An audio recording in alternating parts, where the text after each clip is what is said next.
999 call পাওয়ার পর আমরা ঘটনাস্থলে যাই, ঘটনাস্থল পরিদর্শন করি।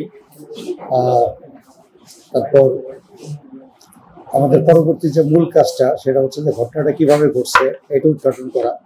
এটা উদ্ঘাটন করার জন্য আমরা আমাদের অভিযান পরিচালনা করি।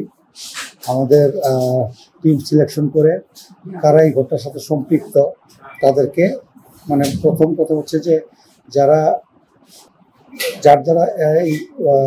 এই ঘটনা ঘটছে তাদেরকে আইনের আওতায় আনা। এর জন্য আমরা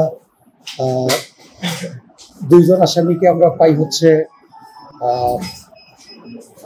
সমরিতা হসপিটালে। ওদের একজনের একটু সোয়েলিং ছিল মাথায়, হয়তো দস্তাদস্তি করার সময় ব্যথা পেয়েছে। ওরা ওই সমরিতা হসপিটালে গিয়েছিল। তারপর আরেকজনকে আমরা মানে ভিতরে একজনকে পাই যে চিকিৎসা নিচ্ছে। আমরা মনে করলাম যে এই মানে আমরা সব হসপিটালগুলো তন্ন করে খুঁজি যে যদি আঘাতের কথা বলছে যে এরাও মানে আঘাত পাইছে, দস্তাদস্তি করতে, যে হয়তো কোনো হসপিটালে আশ্রয় নিতে পারে। তো আমরা ঢাকার বেশিরভাগ হসপিটালে আমরা তল্লাশি করি। তো তল্লাশি করতে করতে আমাদের সমরিত হসপিটালে আমরা দেখি যে একজন আহত মানে রোগীকে চিকিৎসা করা হচ্ছে।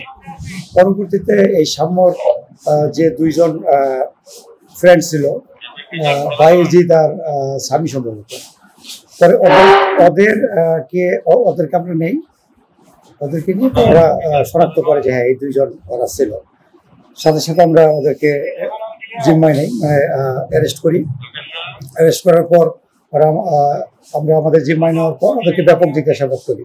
জিজ্ঞাসাবাদে একটা সাদা শার্ট পরা একটা লোক তাদের সঙ্গে ছিল একটা মোটরসাইকেলে।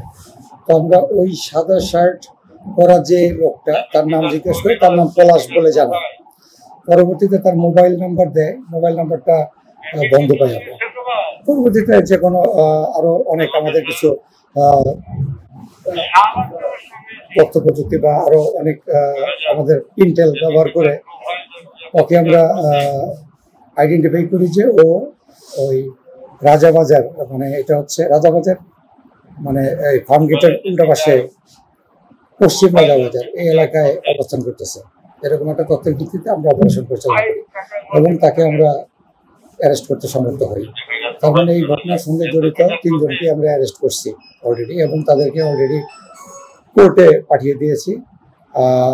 এবং আমাদের যে তদন্ত কার্যক্রম এটা অলরেডি মানে we have started our investigation from every angle.